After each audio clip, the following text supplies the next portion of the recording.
problems for numerical, and the question number 5 of the file, value added method, of course, value added method. From the following data, calculate net domestic product at factor cost. ठीक है sir, NDP at FC निकालना है, NDP at FC लिख लो पहले तो, जो निकालना है हमेशा ऐसे ही टारगेट रखना चाहिए बच्चों, NDP at FC निकालना है। और बच्चों वैल्यू एडिड मेथड में हम पहुंचते कहां पे हैं? हम पहुंचते हैं अगर तो सारा का सारा हम सेल्स यानी वैल्यू ऑफ आउटपुट में से हम माइनस कर दें अपने आईसी को, राइट? तो ढूंढो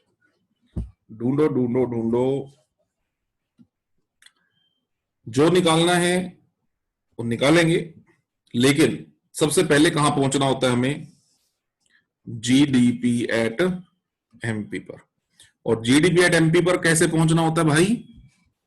value of output minus intermediate consumption. और वैल्यू ऑफ आउटपुट खुद क्या होती है भाई? Sales plus delta stock plus production for self consumption if there is any then. तो इन सब चीजों को ढूंढना है मुझे। ढूंढो। सेल्स है प्राइमरी सेक्टर की 1000, सेकेंडरी सेक्टर की 1500, टर्शरी सेक्टर की 700। 1000 और 15 बेटा कितना हुआ? 2500, 2500 और 700, 3200 की सेल्स, 3200 की सेल्स प्लस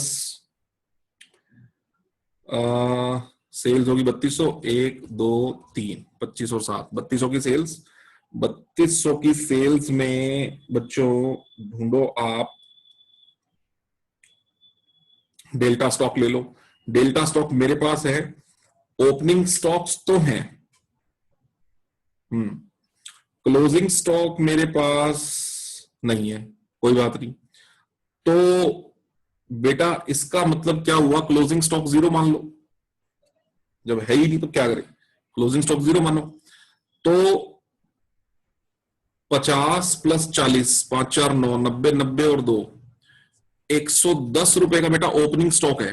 क्लोजिंग स्टॉक 0। हमारा डेल्टा स्टॉक क्या होता है? Closing stock minus opening stock, यानी 0 माइनस 110, यानी माइनस का 110।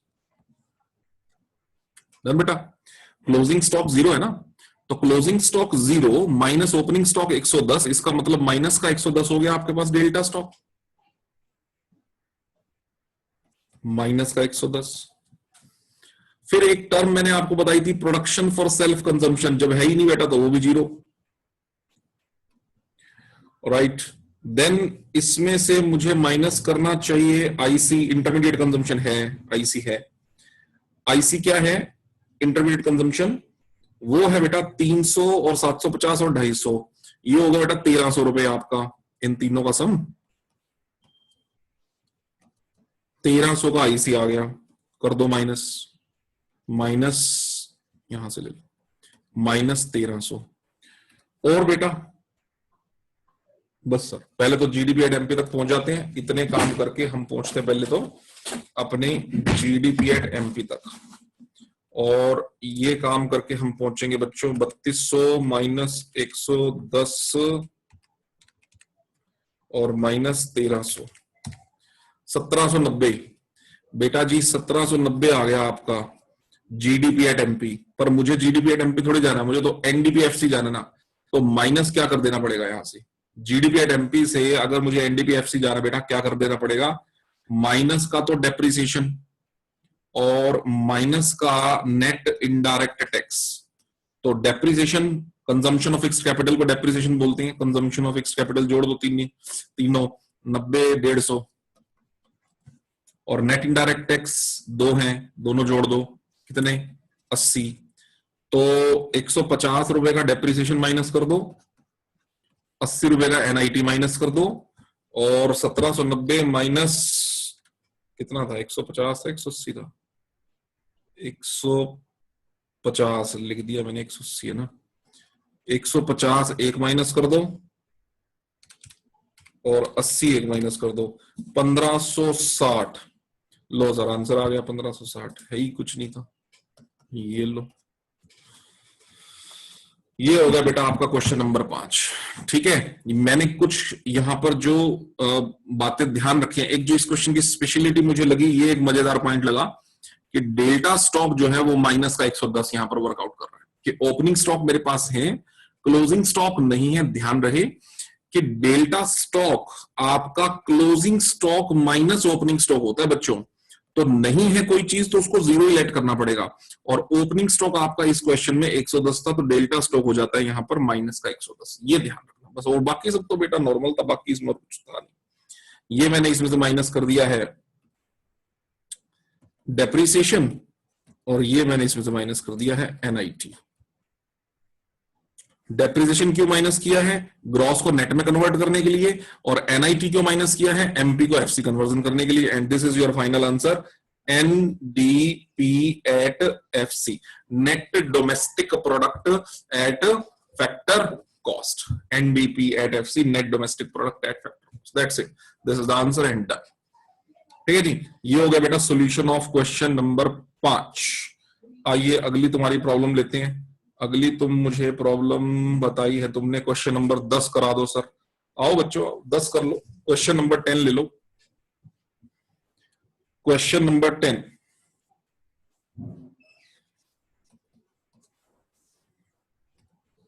From the following data calculate net value added at factor cost. An net value added, NDP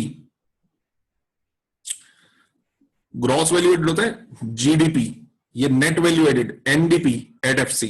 again you have to find out the NDP at FC, NDP at FC वही, लेकिन हम पहले पहुंचेंगे तो वही ना, जीडीपी एट एमपी पे ही पहुंचेंगे ना पहले तो जीडीपी एट एमपी से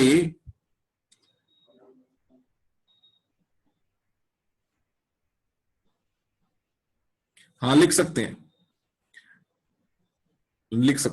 एनवीए नेट वैल्यू एडेड, बिल्कुल लिख सकते हैं, क्योंकि जो आपका जीडीपी होता है ना बेटा, उसको आप ये भी लिख सकते हो ना, gross value added at market price, बिल्कुल लिख सकते हैं ना। तो ऐसे ही एनडीपी एट एफसी को लिख सकते हैं net value added at factor cost, correct है, बिल्कुल लिख सकते हैं। तो इस मेथड में, प्रोडक्ट मेथड में, हालांकि हमारा टारगेट क्या पहुंचता है पहले, जीडीपी एट एमपी तक। आओ देखते हैं बच्चों, from the following data calculate net value added at factor cost. ढूंढो जी। सेल्स मेरे पास है 1000 रुपए की, डिक्रीज इन स्टॉक यानी डेल्टा स्टॉक नेगेटिव है, डेल्टा स्टॉक यहां नेगेटिव है माइनस का 70, क्योंकि डिक्रीज है स्टॉक में। प्रोडक्शन फॉर सेल्फ कंजम्पशन तीसरा एलिमेंट भी गिवन है इस क्वेश्चन के अंदर, राइट। और टोटल सेल्स दे रखी है, एक्सपोर्ट का कोई योगदान नहीं रहेगा, बताया था कल मैंने कि अगर आपको क्वेश्चन के अंदर total sales itself total sales given है तो बेटा एक्सपोर्ट्स उसी में शामिल है। इनकम टैक्स डायरेक्ट टैक्स है, कोई योगदान नहीं है इसका। Excise duty, indirect tax, subsidy given है, यानी कि एनआईटी नेट इनडायरेक्ट टैक्सेस इस क्वेश्चन के अंदर हो जाएंगे 70 में से 40 माइनस कर दो बेटा, 30 रुपए का एनआईटी है। इंटरमीडिएट कंजम्पशन निकालने के लिए 300 रुपए के परचेज ऑफ रॉ मटेरियल के अंदर इलेक्ट्रिसिटी चार्जेस को भी जोड़ना पड़ेगा। 50 रुपए की इलेक्ट्रिसिटी चार्जेस हैं, क्योंकि आपको प्रोसेस करने में इलेक्ट्रिसिटी भी लग रही है ना, तो 300 रुपए एक और इलेक्ट्रिसिटी चार्जेस के 50, यानी आईसी आपके पास इस क्वेश्चन में आ जाएगा 300 प्लस 50 रुपए की इलेक्ट्रिसिटी, 350 रुपए का आईसी। अलावा उसके बच्चों मेरे पास बस सारा काम हो जाएगा। आओ करें शुरू। लो ये यहीं पे चार्जेस क्यों लिए बेटा, इंटरमीडिएट कंजम्पशन की डेफिनेशन सोचो क्या बताई थी उस दिन। मैंने बताया था कि प्रोडक्शन करने के लिए नॉन फैक्टर इनपुट्स पे आया गया सारा खर्चा आपका वो आईसी होता है, और इलेक्ट्रिसिटी चार्जेस आपका नॉन कि ये इनपुट में नहीं आएगा। क्या नहीं आएगा? क्या नहीं आएगा? फैक्टर इनपुट में नहीं आएगा। ना ना ना ना ना ना, factor input is only your rent. Factor cost क्या होती है बेटा? रेंट, इंटरेस्ट, आपका सीटीई और प्रॉफिट, बस। तो इलेक्ट्रिसिटी बिजली का बिल कोई आपने कोई इलेक्ट्रिसिटी बोर्ड को ऐसे फैक्टर ऑफ प्रोडक्शन थोड़ी रखा हो बेटा, ना, नहीं आएगा। ठीक है। हाँ, मैं ये बोल रहा हूं कि अगर प्रोडक्शन करने के लिए आप कोई मशीन हायर करते हो, उसके पैसे, यानी कैपिटल गुड्स की वैल्यूएशन को नहीं लेना, कैपिटल गुड्स के ऊपर लगने वाले डेप्रिसिएशन को लेना है, कैपिटल गुड्स की वैल्यूएशन को ना लेकर के उसके डेप्रिसिएशन को लेना है। बाकी तो सब ठीक है। आओ ले एक बार क्रॉस वेरीफाई कर लेते हैं। वैल्यू ऑफ आउटपुट निकालो बेटा सबसे पहले। वैल्यू ऑफ आउटपुट यहीं पे सोल्व कर रहा हूं। Total sales 1000 plus delta stock minus का 70 plus production for self consumption 120, right? यानी ये हो जाएगा बेटा आपके पास 1050, आई थिंक सो 50 बड़ा ना, 1050 बच्चों, ये आ गया आपका वैल्यू ऑफ आउटपुट। आईसी मेरे पास 350 के क्वेश्चन के अंदर गिवन ही है, ये लो जी, आईसी आपके पास ऑलरेडी है 350। तो वैल्यू ऑफ आउटपुट के 1050 में से आईसी का जब 350 माइनस किया तो आपके पास जीडीपी एट एमपी आ गया। जीडीपी एट एमपी आ गया बेटा आपके पास 700 रुपए। पर अपने को जीडीपी एट एमपी में थोड़ा इंटरेस्ट है, आपको इंटरेस्ट है NDP at FC. NDP at FC gross से नेट माइनस डेप्रिसिएशन। डेप्रिसिएशन है क्या? डेप्रिसिएशन है क्या? डेप्रिसिएशन तो है ही नहीं। डेप्रिसिएशन 0, लो जी लो, डेप्रिसिएशन 0, तो वो तो खत्म हो गया। अब एमपी से एफसी जाना है, और क्या माइनस करना पड़ेगा? माइनस एनआईटी माइनस करना पड़ेगा, डेप्रिसिएशन माइनस करना पड़ेगा एनआईटी। डेप्रिसिएशन है ही नहीं, एनआईटी मैंने अभी निकाला था क्वेश्चन में 30 रुपए का, ये लो सर 670 आंसर आ गया। लो जी, ये आंसर आपके सामने। This is your NDP at FC 670, done. बहुत आसान है, कुछ नहीं है। मुद्दा क्या है कि हमें थोड़ा सा अपना कॉन्सेप्चुअल क्लैरिटी होनी चाहिए कि when you are given in the question total sale, export ignore करना है। ये पहला सोचने का पॉइंट है इस क्वेश्चन के अंदर। बेटा मैं इसके इंपॉर्टेंट पॉइंट को हाईलाइट कर रहा हूं एक बार, आप में से बहुत सारे बच्चे गलती कर सकते हैं। When you are given in the question total sale, that means all kind of sales are including that, export ignore करेंगे उस केस में। ये पहला इंपॉर्टेंट पॉइंट है इस क्वेश्चन का। दूसरा इंपॉर्टेंट पॉइंट बच्चों, अगर आपको डिक्रीज इन स्टॉक दे रखा है तो इसका मतलब क्लोजिंग स्टॉक कम है, ओपनिंग स्टॉक ज्यादा है। तो यहां से क्या सेंस निकल के आ रही है? यहां से समझ में ये आ रहा है कि आपका हाँ मैं समझ गया था कहां गलती करी है, मैं समझ पहले ही गया था। वो डिक्रीज इन स्टॉक है, तो डिक्रीज इन स्टॉक का मतलब है कि डेल्टा स्टॉक आपका नेगेटिव है। ये दूसरा इंपॉर्टेंट पॉइंट है जो आपको समझ में आना चाहिए। तीसरी गलती बच्चा कहां करता है? प्रोडक्शन फॉर सेल्फ कंजम्पशन, वो घर से पढ़ के नहीं जाता। बच्चा क्या समझ पाता है कि वैल्यू ऑफ आउटपुट के 2 ही मतलब होते हैं, सेल्स प्लस डेल्टा स्टॉक। अरे नहीं भाई, प्रोडक्शन फॉर सेल्फ कंजम्पशन भी वैल्यू ऑफ आउटपुट का ही पार्ट है। तीसरी मिस्टेक यहां हो सकती है। चौथी मिस्टेक, आप आईसी निकालने में गलती कर जाते हो। परचेज ऑफ रॉ मटेरियल में इलेक्ट्रिसिटी चार्जेस जोड़ने पड़ेंगे भाई आईसी के लिए, ठीक है ना? ये जुड़ेंगे तब जाके आईसी निकलेगी, यहां गलती हो सकती है। और सबसे इंपॉर्टेंट गलती, आप इनडायरेक्ट टैक्स और डायरेक्ट टैक्स में डिफरेंशिएट नहीं कर पाते हो। आप कहते हो इनकम टैक्स और एक्साइज ड्यूटी दोनों उठा के जोड़ दो। बेटा इनकम टैक्स का कुछ नहीं करना, इनकम टैक्स डायरेक्ट टैक्स है। आपको इनडायरेक्ट टैक्स से मतलब है एक्साइज ड्यूटी, कस्टम क्लियरेंस, इस तरह के टैक्सेस, ये इनडायरेक्ट टैक्सेस होते हैं। ये हो गया, और सब्सिडी उसमें माइनस कर दिया। ये सब बातों का, यानी कि इस क्वेश्चन के अंदर कई सारे ऐसे पॉइंट्स हैं जिनका आपको फोकस करके जिनको उसको करना है, ठीक है? अब हो गया क्वेश्चन नंबर 10 भी सॉल्व। आइए, हालांकि क्वेश्चन नंबर 11 का ये वाला पॉइंट तुमने मुझे बोला कि सर करा दो। बेटा ये मैं फिर से आज तुम्हें होमवर्क ही दे रहा हूं, आज हो जाएगा। अरे भाई पावर चार्जेस की गलती ली होगी मैंने। हाँ मैं वही कह रहा हूं, मैं आज इसीलिए दोबारा होमवर्क दे रहा हूं, आज हो जाएगा, कर लेना, ठीक है? एक क्वेश्चन मुझे प्रॉब्लम पूछी गई है क्वेश्चन नंबर 15 की, ये करा रहा हूं मैं। ये दमदार क्वेश्चन है। आओ बच्चों, क्वेश्चन नंबर 15 सब लोग मेरे साथ साथ करते हुए दिखें, लेकिन सब लोग करेंगे जरूर। चलिए क्वेश्चन नंबर 15 पे आइए बेटा। फर्म्स के, मैंने इस तरह क्वेश्चंस के बारे में अक्सर आपसे बात करी है कि सबसे पहले टोटल नंबर ऑफ फर्म्स देख लिया करो कितनी है। मेरे पास है ए नाम दिख गया, बी दिख गया, सी दिख गया, डी दिख गया, बस ई तो नहीं है, ई नहीं है। टोटल 4 फर्म्स है बच्चों। चारों फर्म्स के नाम लिखो, और जैसे मैं जिस टेक्निक से आपको कराता हूं उस तरीके से इसको करने की मेरे साथ साथ आप कोशिश करें। 4 फर्म्स को बनाएं। क्वेश्चन नंबर प्रैक्टिकल का, फाइल का 15th क्वेश्चन, फाइल का 15th क्वेश्चन। 4 फर्म्स को बना डालो। Firm A, firm B,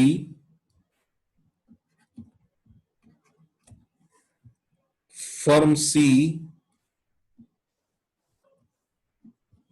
firm D.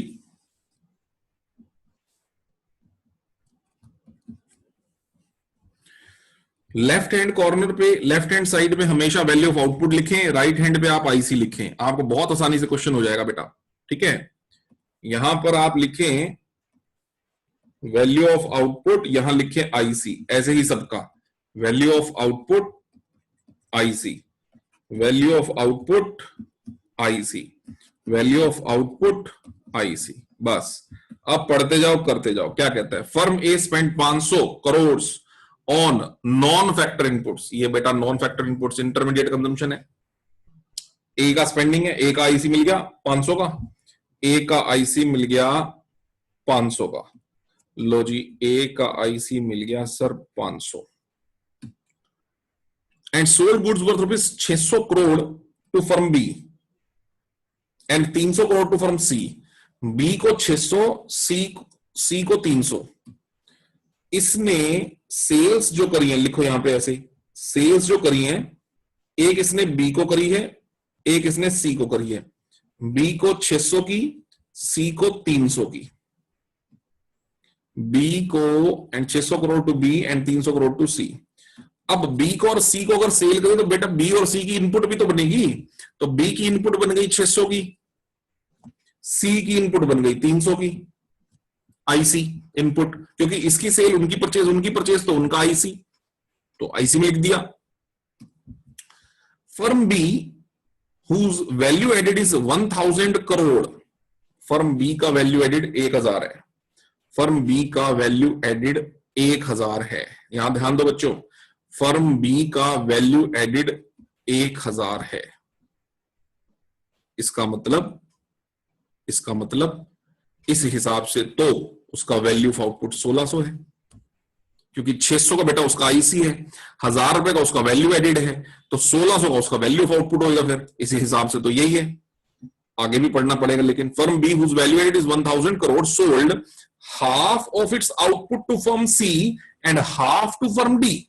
Okay, उसका वैल्यू ऑफ आउटपुट जो निकला, उसने आधा सी को आधा डी को बेचा। अब उसका टोटल कितना है, 1600। 1600 में से आधा, मतलब कि एक सेकंड रुको और क्लियरली बता देता हूं मैं। ये हुआ जी 1600 वैल्यू ऑफ आउटपुट। 801 बंदे को 801 बंदे को बेचा है। 800 वाले कौन है, 800 वाले सी और डी है। सी को आधा डी को, तो बेटा सी का इनपुट 800 और डी का इनपुट वो भी 800। सी का इनपुट भी 800, डी का इनपुट भी 800। Value added by firm C is half of the value added by firm D. C का वैल्यू एडिशन आधा है डी के वैल्यू एडिशन से। अब सी का वैल्यू एडिशन आधा है डी के वैल्यू एडिशन से। अब मुझे पहले तो ये पता लगे डी का वैल्यू एडिशन कितना है, पता ही नहीं सर डी का वैल्यू एडिशन कितना है। तो बेटा डी का वैल्यू एडिशन नहीं पता, तो डी का वैल्यू एडिशन एक्स मान लो, इसका वैल्यू एडिशन उसका आधा होगा, यानी x/2। ऐसा ही बोला ना, देखो value added by firm C is half of the value added by firm D. Firm C and firm D sold their entire output of households. Okay, value of output of firm C is equal to firms B's value of output. C का value of output B के value of output के बराबर है। Value of output of firm C is equal to value of output of firm C is equal to firms B's value of output. अभी B का value of output है क्या अपने पास, B का, हाँ है ना। तो कहते हैं value of output of firm B is equal to value of output of firm C, और value of output of firm B तो है मेरे पास, ये देखो बेटा ध्यान दो, इधर 1600 का वैल्यू ऑफ आउटपुट है। जो बी का वैल्यू ऑफ आउटपुट है वही सी का वैल्यू ऑफ आउटपुट है। ऐसा क्वेश्चन में बोला। इसका मतलब बेटा अगर इसका 1600 है तो इसका भी 1600 ही होगा भाई, वैल्यू ऑफ आउटपुट। अगर इसका वैल्यू ऑफ आउटपुट 1600 है, किसका, सी का, तो इसका 1100 रुपए का इनपुट भी है। हाँ सर, 8 और 3 11, 1100 का इनपुट भी है। इसका मतलब इसका वैल्यू एडिशन बेटा 500 आ गया। फिर बिल्कुल आ गया सर, इसका वैल्यू एडिशन 500 आ गया। और इसका जो वैल्यू एडिशन है, डी का वैल्यू ऑफ एडिशन इसका डबल है। क्योंकि आपको सर ये कहां से पता लग रहा है सर आपको?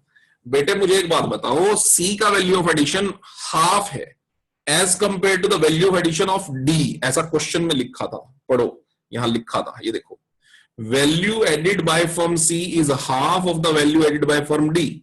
अब मैं तो सी का वैल्यू एडिड निकाल चुका हूं 500, और ये आधा है, आधा आधा। किसका आधा? डी के वैल्यू ऑफ एडिशन का आधा। तो बेटा डी का वैल्यू ऑफ एडिशन इसका डबल हो गया। फिर कितना हो गया? फिर एक्स की वैल्यू कितनी है बेटा?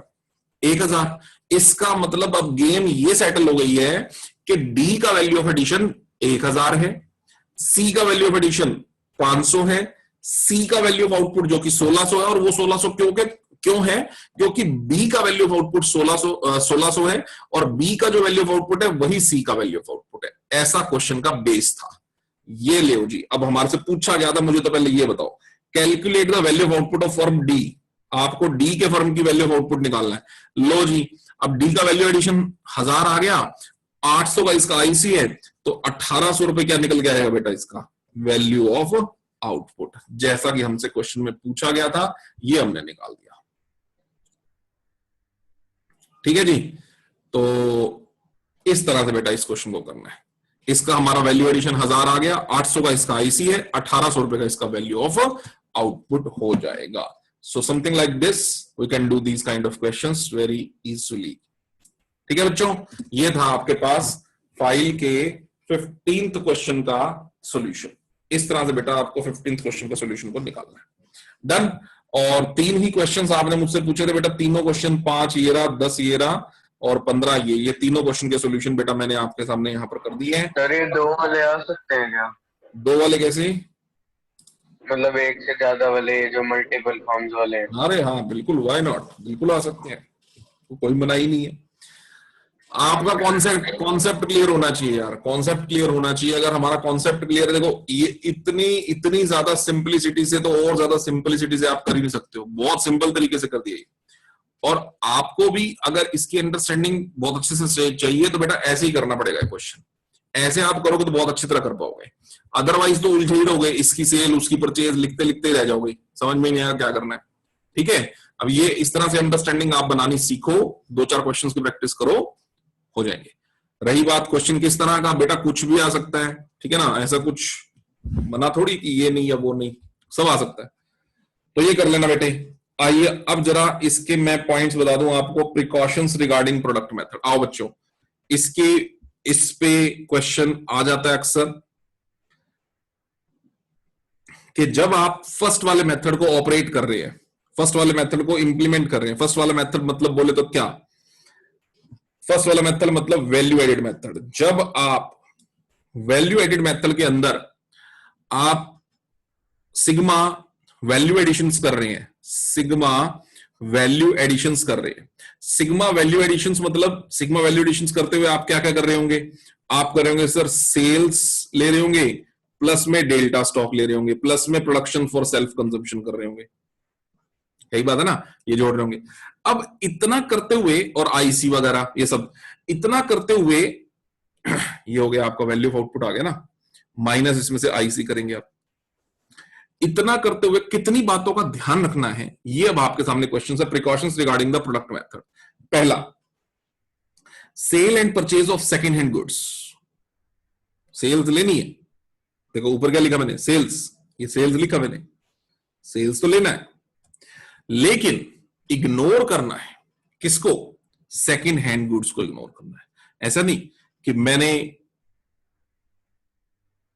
खरीदा कुछ, फिर मैंने बेचा, जिसको मैंने बेचा उसने आगे बेचा, जिसको उसने बेचा उसने और आगे बेचा, आप सबकी सेल उठा के ले लो। अरे नहीं, जो फर्स्ट टाइम सेल थी तब उसकी वैल्यू नेशनल इनकम में इंक्लूड हो गई। इसके बाद आप जितनी भी सेल कर रहे हैं तो वो सेकंड हैंड गुड्स हो गई ना।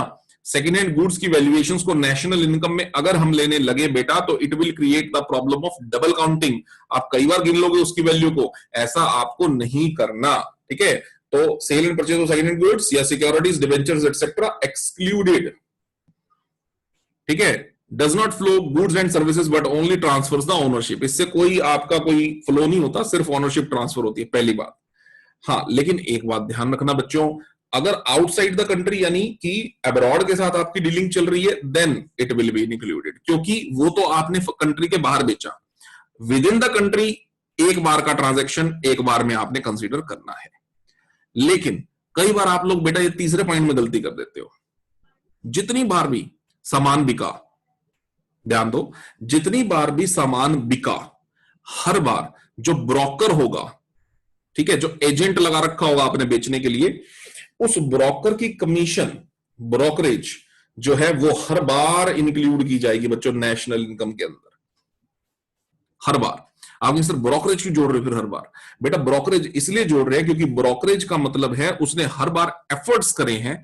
आप मान लो बेटा मैंने एक गाड़ी खरीदी, ठीक है, मैंने गाड़ी खरीदी, तो कंपनी ने जब मुझे बेचा, कंपनी ने उसको नेशनल इनकम में जुड़वा लिया। उस दिन उसकी सेल है उस साल, जिस साल मैंने खरीदी कंपनी ने बेची, उस साल वो सेल के अंदर ऐड हो गया। यस सर, उस साल सेल के अंदर ऐड हो गया।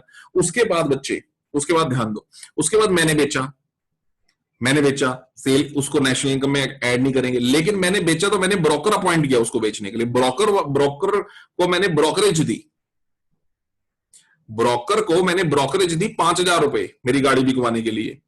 उसके 5,000 रुपए उसके स्पेशल एफर्ट्स हैं,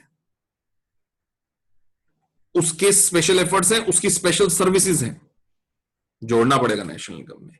फिर वो गाड़ी फिर बिकी, फिर ब्रोकरेज क्रिएट हुई, मान लो फिर से 5,000 या 4,000 क्रिएट हुई, वो भी जुड़ेगा नेशनल इनकम में। क्यों? क्योंकि उस ब्रोकर ने फिर से फ्रेश सर्विसेज दी है, ठीक है ना। एक क्लाइंट उसने दिया, दोनों के रेट्स को सेटल करवाया कि हाँ जी इतना नहीं इतना करके जो भी है एक रेट सेटल कराया। ये उसकी फ्रेश सर्विसेज है। हर बार ब्रोकर जितनी भी सर्विसेज देगा, उसकी सर्विसेज जो होंगी उसकी वैल्यू यानी उसकी ब्रोकरेज वो नेशनल इनकम का हर बार हिस्सा बनेगी। ये बात आप तीसरे पॉइंट को मत भूल जाना, तीनों पॉइंट बड़े इंपॉर्टेंट है, पहली बात। दूसरी बात बच्चों सुनो ध्यान से, non market goods and services बड़ा इंपॉर्टेंट पॉइंट है ये, यानी कि प्रोडक्शन फॉर सेल्फ कंजम्पशन। अभी ये वो चीजें हैं जो हमने बनाई सेल्फ कंजम्पशन के लिए, बाहर बेचने के लिए नहीं। अब हम जो बना सकते हैं वो बना सकते हैं बेटा गुड्स भी और सर्विसेज भी, ठीक है। और जो गुड्स हम सेल्फ कंजम्पशन के लिए प्रोड्यूस करते हैं उसकी वैल्यू, इंपुटेड वैल्यू, उसका अंदाजन वैल्यू, उसकी वैल्यूएशन हम कर सकते हैं, और उसकी वैल्यूएशन हम कर सकते हैं, इसलिए उसकी वैल्यूएशन को नेशनल इनकम में इंक्लूड किया जाएगा। जैसे एक किसान ने गेहूं बनाया बेटा, उसने 20 bags at the rate of 2,500 each तो बाजार में बेच दिए। कितना हुआ? 50,000 जो मार्केट में बेच दिया। उसने 2 बैग्स 2,500 ईच, वो भी 2,500, अंदाजा लग जाएगा, 5,000। इसको भी नेशनल इनकम में जोड़ा जाएगा। हालांकि उसने ये 2 बैग अपने घर में इस्तेमाल करे, उसने बाजार में नहीं बेचे, ये उसने प्रोडक्शन फॉर सेल्फ कंजम्पशन करा है। पर इसकी वैल्यूएशन, अभी ये तो हमारे न्यूमेरिकल पार्ट का हिस्सा भी था, याद करो, वैल्यू ऑफ आउटपुट निकालते हो, ये देखो ये लिखा भी हुआ स्क्रीन पे अभी तक, प्रोडक्शन फॉर सेल्फ कंजम्पशन। ये तो जोड़ना ही है, वैल्यू ऑफ आउटपुट तभी निकलेगी, ये तो जोड़ना है। लेकिन अगर कोई इंसान सर्विसेज अपने लिए बनाता है, उसकी वैल्यू का अंदाजा लगाना नामुमकिन है, क्योंकि सर्विसेज की तो एक्चुअली में वैल्यू का अंदाजा लगाना ही इम्पॉसिबल है। समझ में आ रही बात? सर्विसेज की वैल्यू तो बेटा चेंज होती रहती है, सर्विसेज की वैल्यू चेंज होती रहती है, आप सर्विसेज की वैल्यू का अंदाजा लगा ही नहीं सकते हो। किसी के लिए कोई सर्विसेज कितने रुपए की वैल्यू रखती हैं, दूसरे इंसान के लिए वो सर्विसेज किसी और रुपए की वैल्यू रखती हैं। सर्विसेज में क्योंकि किसी की भी सर्विस हो बेटा, टीचर की सर्विसेज हो, चार्टर्ड अकाउंटेंट की सर्विस हो, डॉक्टर की सर्विसेज हो, आप उसका अनुमान नहीं लगा सकते। हालांकि वो इंसान सर्विसेज के लिए पैसे चार्ज कर रहा है आपसे, वो समझ में आ रही है बात, लेकिन आप उसका एग्जैक्ट वैल्यूएशन इम्पॉसिबल है, आप नहीं कर सकते। ठीक है, तो कैन नॉट बी एस्टिमेटेड, दस इसकी वैल्यू को नेशनल इनकम में बेटा क्या किया जाएगा, एक्सक्लूड। जैसे कोई बच्चा बच्चा कह रहा हूं, कोई टीचर अपने बच्चे को पढ़ा रहा है बेटा, उसकी वैल्यू का अंदाजा नहीं लगाया जा सकता, नेशनल इनकम में एक्सक्लूड करेंगे। ठीक है बच्चों, इसकी वैल्यूएशन को नेशनल। हाँ जी बच्चों, तो आगे थे यहां पे non market goods and services. बच्चों क्या कह रहा हूं कि गुड्स की वैल्यू को नेशनल इनकम में जोड़ते हैं, बट सर्विसेज की वैल्यू को बेटा हम नेशनल इनकम के अंदर जोड़ते नहीं है। ठीक हो गया बच्चों, क्योंकि सर्विसेज की वैल्यू का अंदाजा लगाना नामुमकिन है। आप गुड्स की वैल्यू का तो अंदाजा लगा सकते हो, जो हमने प्रोडक्शन फॉर सेल्फ कंजम्पशन किया वो तो है, वो तो उसकी वैल्यू होगी, बट सर्विसेज की वैल्यू का अंदाजा लगाना नामुमकिन है, नहीं जोड़ेंगे। ये हो गया बेटा आपका पॉइंट नंबर 2। नेक्स्ट पे आओ बच्चे, थर्ड पॉइंट पे आओ बेटा। थर्ड पॉइंट क्या कहलाता है, वैल्यू ऑफ इंटरमीडिएट गुड्स। सुनो बच्चों ध्यान से, इंटरमीडिएट गुड्स की वैल्यू को क्या आप नेशनल इनकम में जोड़ दोगे क्या? बेटा मतलब ही नहीं, मतलब ही नहीं, क्योंकि इंटरमीडिएट गुड्स की वैल्यू को अगर हम नेशनल इनकम में जोड़ने लगे बेटा, it will create the problem of double counting. याद करो वो किसान वाला एग्जांपल, याद करो, याद करो आप। उसमें अगर मैंने, मान लीजिए आप सपोज कर लो, फार्मर ने बनाया वीट, उसकी वैल्यू जोड़ूं, ठीक है, उसने बेचा मिलर को, मिलर ने बनाया उसका फ्लोर, मिलर ने उसका फ्लोर, उसकी वैल्यू जोड़ूं, फिर उसका बन गया सर वो ब्रेड बन गया, ब्रेड की वैल्यू जोड़ूं, फिर जो दुकानदार ने ब्रेड बेचा उसकी वैल्यू जोड़ूं, तो बेटा it will create the problem of double counting and hence it will not be included because it's value is itself reflected in the value of final goods and services. What the point, final goods अब जब बाजार में बेच रहे हो तो intermediate goods की value automatically, intermediate goods की वैल्यू बच्चे ऑटोमेटिकली उसकी वैल्यू के अंदर रिफ्लेक्ट हो रही है, इसलिए आपको इंटरमीडिएट गुड्स की वैल्यू को नेशनल इनकम में अलग से नहीं जोड़ना। ये हो गया point number 3, very important. Point number 4 बच्चों, value added in the government sector. हाँ जी, यहां समझो बच्चों जरा बात को, बहुत बहुत प्यारी बात लिखी हुई है। Value added in the government sector के, जो गवर्नमेंट सेक्टर है उसका वैल्यू एडिशन, बच्चे हर एक को जो फैक्टर इनपुट्स आती हैं वो 4 आती हैं। लैंड लेना है, बोरो करना है, लैंड हायर करना है, रेंट पे करना पड़ेगा, कैपिटल के ऊपर हर इंसान ने क्या देना होता है बेटा, इंटरेस्ट कैपिटल के ऊपर, ठीक है, और आपका जो लेबर हायर करनी है उसको वेजेस एंड सैलरीज यानी कॉम्पनसेशन टू एम्प्लॉइज,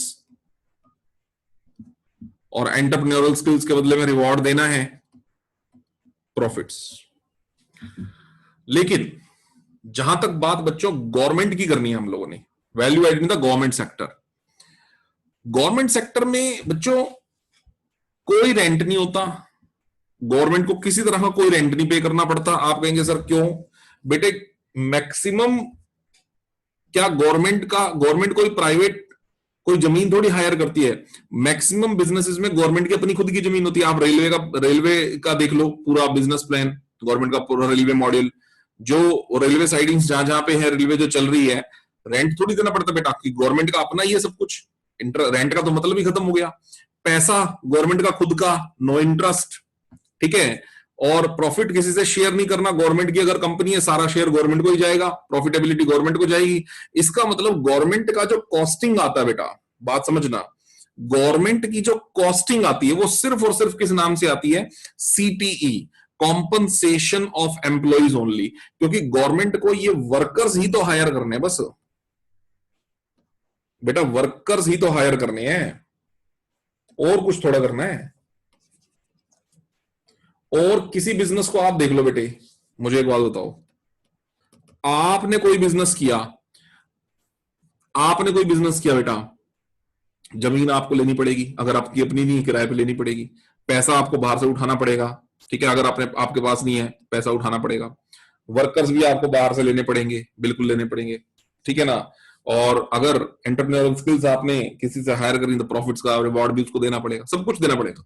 लेकिन जहां गवर्नमेंट की मैं बात कर रहा हूं तो बेटा गवर्नमेंट के सारे के सारे फैक्टर इनपुट्स खुद की है, ठीक है, अपने पास ही सारे फैक्टर्स, सिर्फ एक सीपीई, तो इसलिए सिर्फ और सिर्फ वहां पर जो है value addition compensation of employees के बराबर है और कुछ भी नहीं है वहां पे। एक बात ये समझने की है। और सुनो, लेजर टाइम एक्टिविटी, आराम के समय पे किया गया कोई काम, बेटा उसकी वैल्यू को नेशनल इनकम में नहीं शामिल किया जाता, क्योंकि आप वही वाली बात है, उसकी वैल्यू को निकालना भी नामुमकिन है, ठीक है। आप उसकी वैल्यू को नेशनल इनकम में काउंट नहीं करोगे। अभी वैसे आप कहेंगे सर ये होता क्या है, leisure time activity means what? बच्चों कभी कभी क्या होता है कि हम जिस तरह का आउटपुट, जिस तरह की बिजनेस एक्टिविटी, इकोनॉमिक एक्टिविटी हम परफॉर्म करते हैं, वही सेम इकोनॉमिक एक्टिविटी अपने आप को एंटरटेन करने के लिए भी कर लेते हैं कई बार हम। कैसे सर? बेटा मेरी बात सुनो, कोई भी सिंगर, मान लीजिए सोनू निगम, ठीक है, वो अपने स्टूडियो के अंदर गाना रिकॉर्ड करता है किसी मूवी के लिए, पैसे लेता है उसके, ऑब्वियस सी बात है सर। मान लीजिए बेटा उसने एक सॉन्ग को रिकॉर्ड करने के लिए 5 लाख रुपए लिए, क्या आपको उसके इस 5 लाख को नेशनल इनकम में शामिल करना चाहिए? क्या इसको 5 लाख को जीडीपी एट एमपी का हिस्सा मानूं? जल्दी से लिख के बताओ बच्चों, क्या इसको मैं GDP, gross domestic product at market price का हिस्सा मानूं? मतलब कि क्या मैं इसको वैल्यू ऑफ आउटपुट का हिस्सा मानूं? मतलब कि क्या मैं इसको सेल्स का हिस्सा मानूं? जल्दी बताओ बच्चों, मैंने तो स्मॉलेस्ट पार्ट तक ले गया, GDP at MP, value of output, sales, क्या इसका हिस्सा मानूं या नहीं मानूं? बताओ। 5 लाख रुपए, बोलिए बच्चों बोलो। यस कह रहे हैं, यस। अच्छा जी, कैसे? बेटा प्रोडक्टिव एक्टिविटी परफॉर्म करिए, is producing the services, yes, is making the production. क्या इसको हमने जीडीपी के अंदर लेना चाहिए? सर बिल्कुल लेना चाहिए, सर बिल्कुल लेना चाहिए, इसको सेल्स का हिस्सा मानना चाहिए। एक बात, अब मैं ये बोलता हूं कि वही सोनू निगम जब अपने घर गया तो उसके घर में एक बर्थडे पार्टी चल रही है और बस उसने वैसे ही एक सेम सॉन्ग उसने वहां भी गा दिया, वहां भी गा दिया। अब बेटा अब वो अपने आराम के समय पे काम कर रहा है, वो अपने एंटरटेनमेंट के लिए, अपनी फैमिली के एंटरटेनमेंट के लिए, उसी गाने के अभी आधा घंटा पहले 5 लाख रुपए लेके आया है और घर में वही फ्री में गा दिया। क्या इसकी वैल्यू भी नेशनल इनकम में जोड़ दें? नो, ये आराम के समय पे किया गया काम है बेटा, इसकी वैल्यू का अंदाजा ही नहीं लगाया जा सकता पहले तो, ठीक है ना। तो इसीलिए जिसका अंदाजा ही नहीं लगाया जा सकता उसकी वैल्यू को आप नेशनल इनकम में कैसे जोड़ दोगे? सो इसलिए it will not be included in the estimation of national income. ठीक है, मेरी बात समझ में आ गई बेटा? उसने अपनी एंटरटेनमेंट के लिए गाना गा दिया, बैठा हुआ अपना बाथरूम में गाना भी गा रहा है और अपना नहा भी रहा है, कोई बात नहीं, it's value will not be included in the national income, in the estimation of national income. ठीक है बेटा, जब तक वो कमाने के मुद्दे से, कमाने के पॉइंट ऑफ व्यू से जब तक वो सिंगिंग नहीं करेगा तब तक उसकी वैल्यू नेशनल इनकम में जुड़ेगी नहीं। तो leisure time activity will not be included in the estimation of national income. This is the point number 5, very important, इस पे क्वेश्चन आया था बेटा अक्सर। 6, change in stock inventory. Yes, ये तो जुड़ता है सर, ये तो जुड़ता है। आप कहेंगे सर कैसे? बेटा ये देखो, ये तो लिखा भी हुआ है यहाँ पे मैंने, ये रहा। जब आप सिग्मा वैल्यू एडिड लेते हो बेटा, ठीक है, सिग्मा वैल्यू एडिशन कर रहे हो तो वैल्यू ऑफ एडिशन में क्या क्या ले रहे हो? वैल्यू ऑफ आउटपुट ले रहे हो ना, यहाँ पे ये वैल्यू ऑफ आउटपुट ले रहे हो ना बच्चे। तो वैल्यू ऑफ आउटपुट के अंदर क्या ले रहे हो आप? सेल्स ले रहे हो, सेल्स के साथ एडिशन किसको दे रहे हो? Delta stock. तो यस, डेल्टा स्टॉक तो लोगे, ठीक है ना, it is a kind of capital formation. ठीक है, unsold stock at the end of the year means closing stock, if it is greater than closing stock then it is a delta stock. A delta stock is a kind of capital formation and hence it is a part of value of output, so will be included in the estimation of GDP and MP and hence will be included in the estimation of national income, right? तो ये बच्चे आपके सामने 6 precautions हैं जब आप first method को operate कर रहे हो, फर्स्ट मेथड को इंप्लीमेंट कर रहे हो, तो इन 6 पॉइंट्स का आपको खास ध्यान रखना है। नेशनल इनकम में किसको जोड़ना है, किसको नहीं जोड़ना, इन 6 बातों को ध्यान में रखते हुए आपको वो सारे डिसीजन लेने हैं।